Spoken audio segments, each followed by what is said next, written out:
Now, not a lot of people know, but Kevin is someone who just loves shopping. In fact, he's someone who very often helps me with my shopping as well.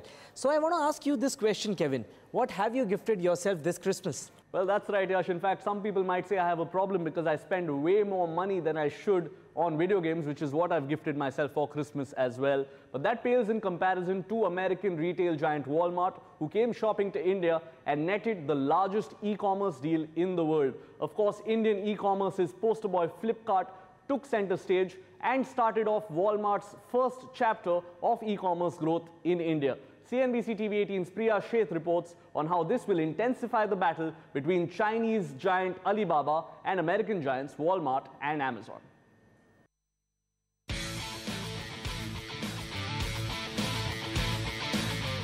For Binny Bansal and Sachin Bansal, who founded Flipkart from a small house and grew it into a multi-million-dollar e-commerce giant, 2018 has been an inflection point.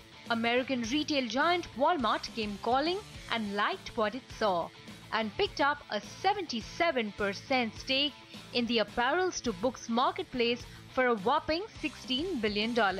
This valued Flipkart at a whopping $20 billion, but more importantly, gave Walmart, which has been largely confined to the cash and carry wholesale market in India, a crack at the Indian B2C market. When you look at our investment in India, I think the merits are strong.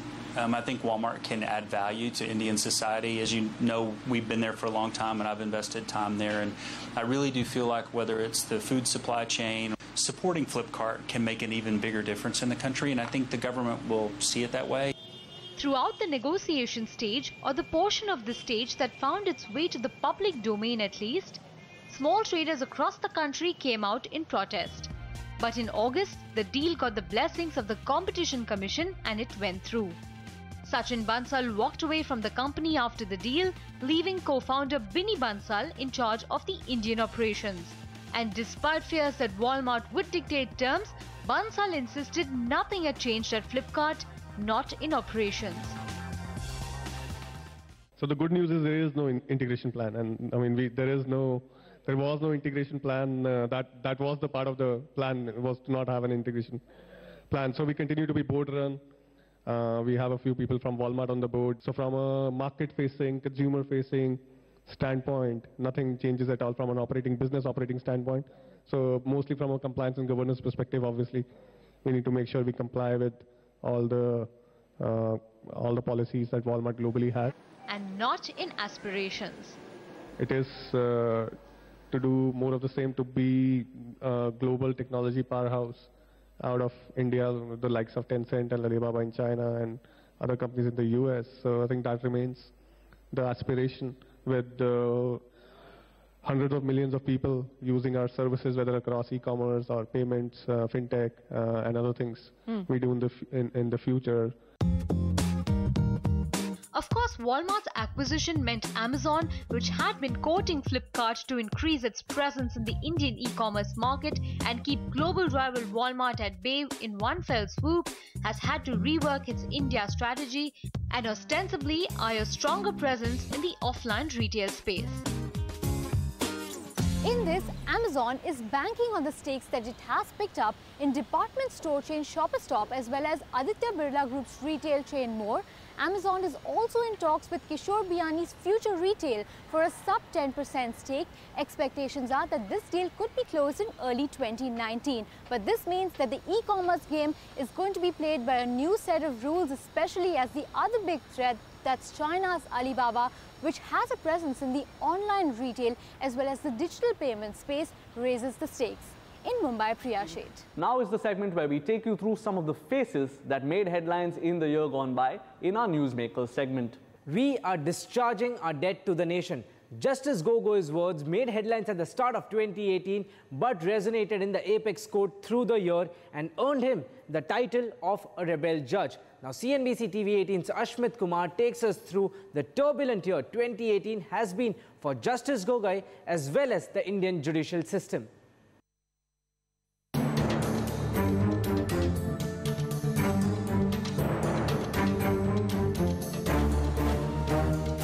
Despite a rich body of work, Justice Gogoi truly hit national headlines in January of 2018 when, in an unprecedented move, he joined 3 other sitting Supreme Court judges to speak out against the then Chief Justice of India, Justice Deepak Mishra. Through cryptic responses, the judges seemed to suggest that then Chief Justice, Justice Mishra, acting under external pressures, was selectively assigning high-profile cases to select judges. This press conference was not the only instance in 2018 when Justice Gogoi took an anti-establishment stance. The next point of clash was the elevation of Justice K.M. Joseph from the Uttarakhand High Court to the Supreme Court. When the government made the elevation difficult, it was seen as payback for Justice K.M. Joseph striking down President's rule in Uttarakhand in 2016. An 8-month-long deadlock ensued, at the end of which Justice Gogoi and other members of the collegium got their way and the government approved Justice Joseph's elevation to the Supreme Court. But I have a suggestion, a slight modification in today's context. Not only independent judges and noisy journalists, but even independent journalists and sometimes noisy judges. Justice Gogoi's anti-status quo positions, however, led to speculation that his elevation as the next Chief Justice of India might not go through, even though he enjoyed seniority. There were rumors that instead of nominating the next senior-most judge to the top post, as is the norm, the outgoing Chief Justice, Justice Mishra, might just nominate Justice Sikri. But on the 3rd of October, Justice Gogoi took oath as the 46th Chief Justice of India. He was also the first Chief Justice from the Northeastern region. His next test, however, wasn't far away.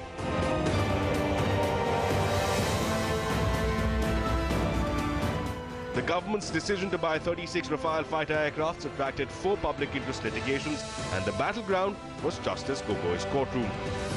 Justice Gogoi dismissed all the 4 petitions that questioned various procedural aspects of the deal being struck, only to find less than 48 hours later the government itself admitted to factual inaccuracies in its submissions, but blamed it on misinterpretation or ambiguous grammar. Critics have also pointed out various contradictions and inconsistencies in the judgment, and with the portions of the order appearing to have been lifted directly from the government's affidavits, the criticisms have only increased. Given the factual inaccuracies that the government has admitted to, the petitioners have termed the judgment void and planned a move for it to be recalled. Well, all eyes now are on 2019 on Justice Ranjan Gogoi's stance in the high drama in the high-voltage Ram Mandir Ayodhya case scheduled for hearing in January of 2019. Now, keep in mind that the BJP comes fresh off a major setback in the Hindi heartland, and also keep in mind that the 2019 Lok Sabha elections are just around the corner. Some say the stakes in the Ram Mandir battle have never been higher. They also say that this would be a perfect test case for the strongman from Assam, Justice Ranjan Gogoi. In New Delhi, Ashmit Kumar. We may have seen an appointment at the country's apex court in 2018, but the Indian banking space saw big-ticket exits from 3 major banks. 2019 is set to be the year where we see a change of face in the Indian banking system. Here's a report by Ritu Singh.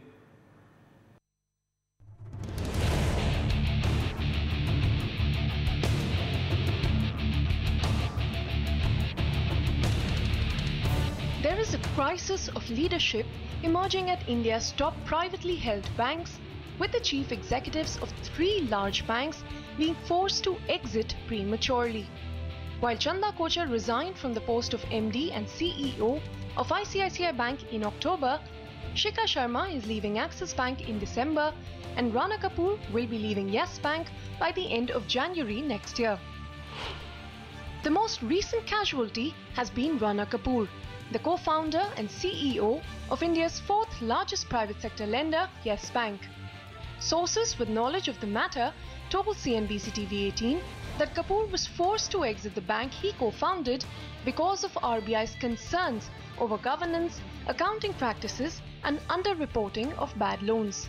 Since then, concerns relating to corporate governance following multiple board-level resignations and potential conflict of interest due to Rana Kapoor's family companies investing in other lending institutions have also plagued Yes Bank, with several rating agencies downgrading the stock.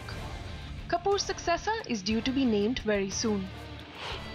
Chanda Kochhar, one of the first women to head a bank in India, shattered many glass ceilings along her meteoric rise at the country's largest private bank.